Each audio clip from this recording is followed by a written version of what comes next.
आइए दोस्तों, हम SD स्टडी सेंटर के YouTube चैनल पर आपका हार्दिक अभिनंदन करता हूं। और साथ ही भौतिक विज्ञान में हम लोग पढ़ चुके हैं बल, त्वरण, संवेग, संवेग संरक्षण नियम। इन पर हम सवालों को लेकर आए हैं और इस सवालों को लगाने की बातचीत हम लोग करेंगे। तो कुछ सवालों के साथ आइए हम लोग बातचीत शुरू करते हैं। पहला सवाल है, 50 किलोग्राम की एक वस्तु 10 मीटर प्रति सेकंड स्क्वायर के त्वरण से दीवार से टकराती है, तो दीवार पर लगने वाले बल की गणना करो। तो सबसे पहले तो हम उसको खोज करेंगे, कौन सा संकेत सहित यहाँ रखेंगे, बल कितना है, त्वरण कितना है, क्या है, ये सब खोजेंगे।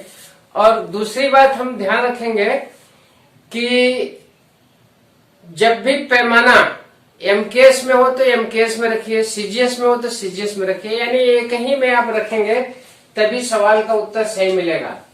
तो आइए, 50 किलोग्राम की एक वस्तु M = 50 kg और 10 मीटर प्रति सेकंड के स्क्वायर के त्वरण से A = 10 मीटर प्रति सेकंड स्क्वायर।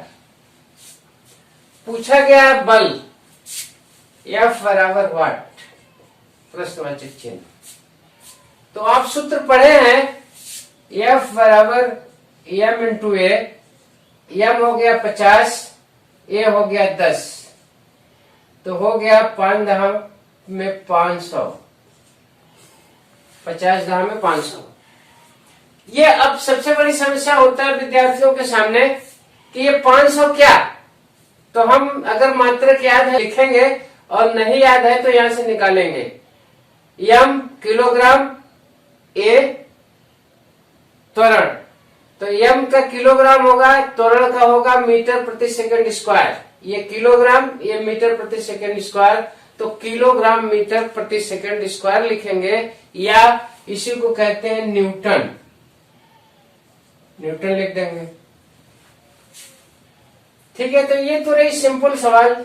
इसमें 2 देगा, 1 पूछेगा, तो कोई 2 दे सकता है। लगाने का तरीका यही होगा। अब चलते हैं दूसरे सवाल पर। हम दूसरा सवाल है, 60 न्यूटन का बल किसी वस्तु पर 2 सेकंड के लिए कार्य करती है, तो आवेग की गणना कीजिए। 60 न्यूटन का बल, तो F = 60 न्यूटन। 60 N का मतलब न्यूटन। समय दिया है T = 2 सेकंड। पूछा है आवेग, आवेग = वाट। तो आप सूत्र पढ़े इसके पहले, आवेग बराबर F × delta T। Delta T यानी समय अंतराल 2 सेकंड का है, बल 60 न्यूटन का है। यहां लिख देंगे 60 × 2 सेकंड, 6 दूनी 12, 120। यहां भी वही परेशानी है, हम मात्रक क्या लिखे, तो मात्रक यही से निकालेंगे, न्यूटन सेकंड। आइए तीसरे सवाल पर चलते हैं। तीसरा सवाल है, 80 किलोग्राम का एक गोला 20 मीटर प्रति सेकंड के वेग से गतिमान है, तो उसका संवेग ज्ञात करो। 80 किलोग्राम यानी M, 80 kg भी 20 मीटर प्रति सेकंड। पूछा गया आपसे संवेग यानी P = वाट। अब आप सूत्र पढ़े हैं, तो सूत्र आपको मिलेगा P = M × V। M आपका 80 है, V 20 है, 80 × 20, 8 दूनी 1600। अब यहां भी वही बात है। अब देखिए क्या रखेंगे हम, ये है किलोग्राम, ये मीटर प्रति सेकंड, तो किलोग्राम मीटर प्रति सेकंड। अब इसी तरह से बढ़ते हैं अगले सवालों पर, आगे देखिए। आइए मित्रों, तो हम चलते हैं अपने चौथे सवाल पर। चौथा सवाल है, 250 ग्राम का एक गेंद 10 मीटर प्रति सेकंड के वेग से एक दीवार से टकराने के बाद 15 मीटर प्रति सेकंड का वेग प्राप्त करके वापस होती है। इस दशा में संवेग परिवर्तन ज्ञात कीजिए।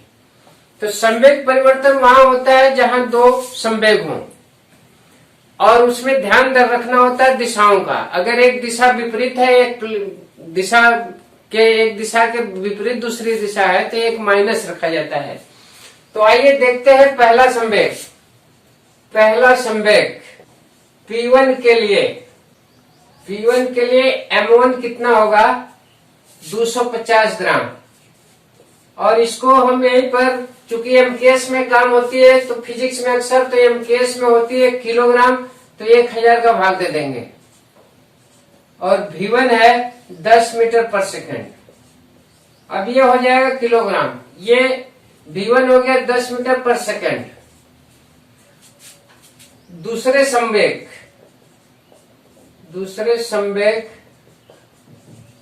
के लिए P2, दूसरे संवेग के लिए यानी P2 के लिए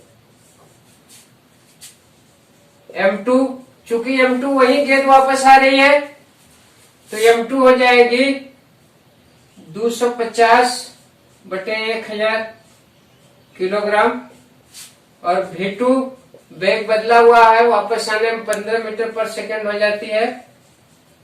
अब देखिए P1 माइनस P2 संवेग परिवर्तन होगा, लेकिन P2 जो है विपरीत दिशा में है, तो संवेग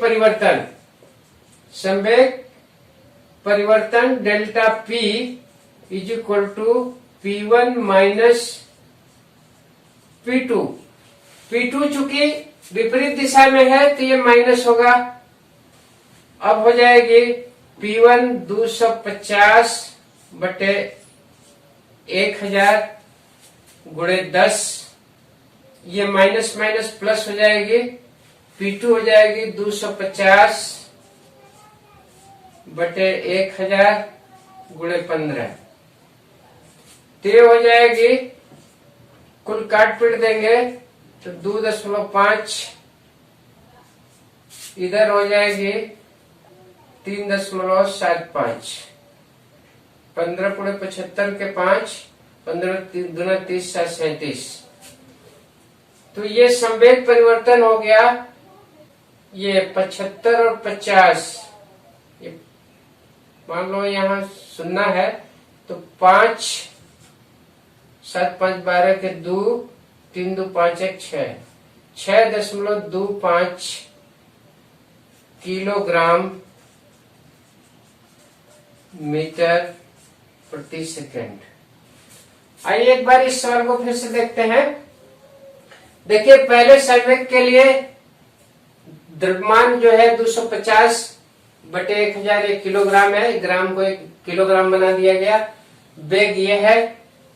दूसरे संवेग के लिए गेंद वही है तो 250/1000 किलोग्राम होगा, लेकिन गति बदली हुई है तो 15 मीटर पर सेकंड होगा। अब आइए यहाँ परिवर्तन है। परिवर्तन में P2 ऋण है, ऋणात्मक विपरीत दिशा में आ रही है, दीवार से टकराई फिर विपरीत दिशा में आने शुरू हुआ, तो इसको ऋण कर देंगे।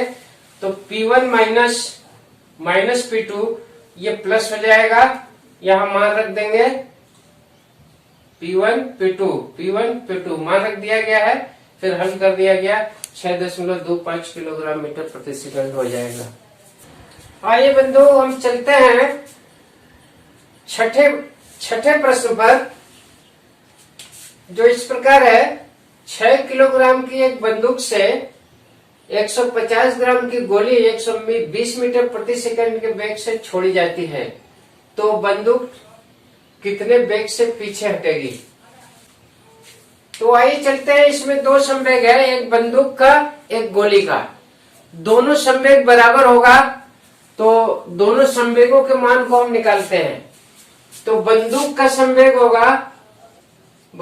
का संवेग चूंकि इसको पहले लिख रहा है तो इसको 1 कर सकते हैं, M1 V1।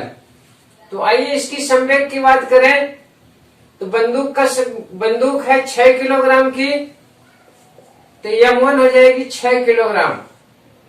अब V1 लापता है, इसका मान निकालना है V1 का, तो ये V1 रहेगा। अब गोली का संवेग ये दूसरे बार निकाल रहे हैं तो इसको P2 कह सकते हैं, तो यहाँ हो जाएगा M2V2। गोली का द्रव्यमान है 150 ग्राम, 150 ग्राम यहाँ किलोग्राम, तो इसको बदल लेंगे किलोग्राम में, तो 150/1000 ये हो गया किलोग्राम। इसका वेग है 120 मीटर पर सेकेंड। अब इसको काट देंगे, 1 0 1 0 से, ये 0 इस 0 से, तो हो जाएगी 12 पंजे 60 के 0, 12 का 12 5, 12 6 18/10, 0 कुल हो गया 18। अब देखिए बंदूक का संवेग है आपकी 6V और गोली का संवेग 18। अब दोनों को बराबर करेंगे, क्योंकि बंदूक से गोली छूट रही है, जो जिस संवेग से गोली आगे बढ़ेगी उसी संवेग से बंदूक पीछे हटेगा। तो ये V1 हो जाएगी 18/6, तो V1 हो जाएगी 6 त्रिक 18, 3 मीटर प्रति सेकेंड। इस वेग से बंदूक पीछे हटेगी। अब चलते हैं आपके अगले सवाल पर। आइए बंधुओं, अब हम दो गोले को लेकर बात करेंगे। दो गोलों का संवेग जब वो एक ही दिशा में हो और दो गोलों का संवेग जब वो विपरीत दिशा में हो। तो आइए पहले एक ही दिशा में हम बात करते हैं। जब दो गोला एक ही दिशा में चल रहा हो तो उसके पास 3 कंडीशन हो सकते हैं। पहला, तो दोनों गोला टकरा कर चलने लगे। दूसरा हो सकता है दोनों गोला टकराने के बाद एक गोला रुक जाए, दूसरा चलने लगे। तीसरा कंडीशन है दोनों गोला टकराए, दोनों रुक जाए और उसमें से तीसरा कण टूटकर चलने लगे। तो विपरीत में भी यही 3 कंडीशन है और एक ही दिशा में दोनों गोला जा रहे हैं तब भी ये 3 कंडीशन मिलेंगे आपको। तो दोनों कंडीशन में आपको जो है गतिमान गोले का संवेग ज्ञात करना होगा, यानी वेग ज्ञात करना होगा। तो आप गतिमान गोले का संवेग बराबर परिणामी संवेग,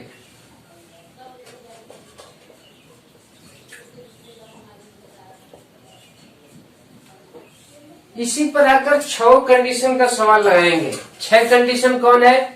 पहला कंडीशन, जब गोला एक ही दिशा में चल रहा हो, टकराकर सट के चलने लगे।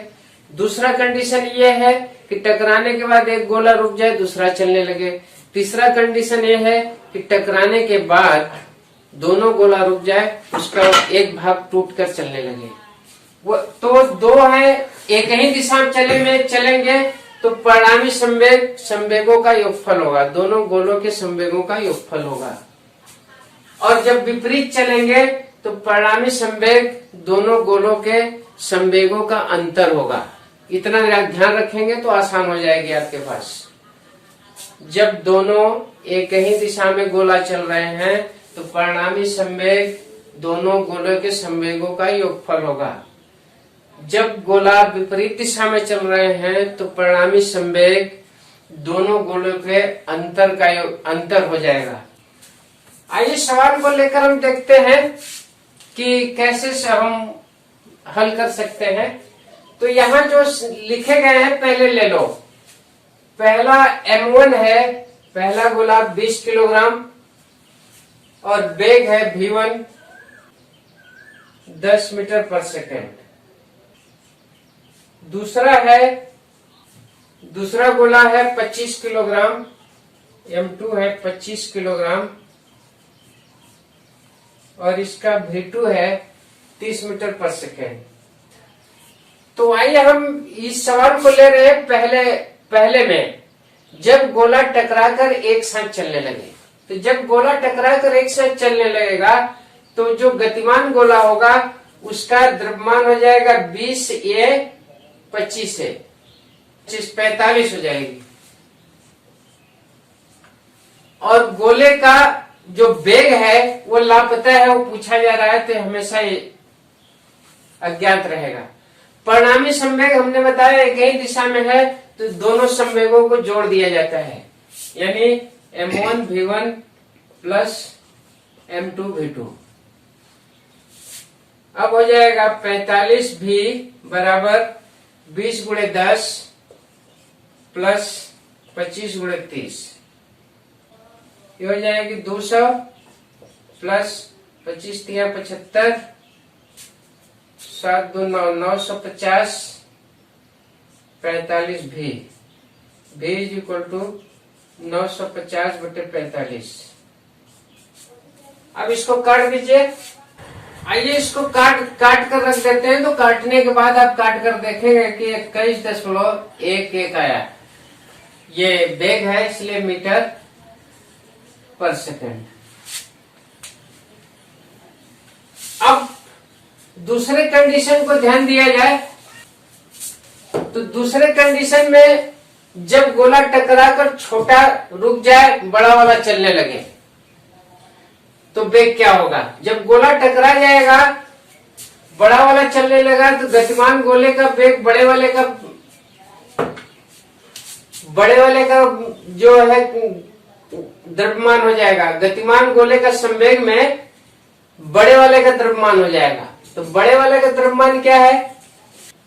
यहाँ जो है mv जो आ रही है, तो बड़े वाले का द्रव्यमान क्या है? 25 किलोग्राम का हो जाएगा, क्योंकि अब यही गतिमान है। भी रहेगी और इसका जो परिणामी संवेग आया था 950 वो रहेगा। तो v इज इक्वल टू 950 बटे 25 हो जाएगा। अब इसको काट दीजिएगा। काटने के बाद जो आएगा उत्तर हो जाएगा। अब तीसरा कंडीशन देखिए। इसका संवेग तो हमेशा 950 ही रहेगा इधर, क्योंकि एक ही दिशा में है। अब तीसरा कंडीशन ये है कि जब टकराने के बाद दोनों गोला टूट जाए और टूटा हुआ भाग चले, जिसका द्रव्यमान 5 किलोग्राम है। दोनों गोला रुक जाएंगे और टूटा हुआ भाग चलेगा। टूटा हुआ भाग का द्रव्यमान 5 है, भी लापता है। और फिर यहाँ तो v इज इक्वल टू 950 बटे 5।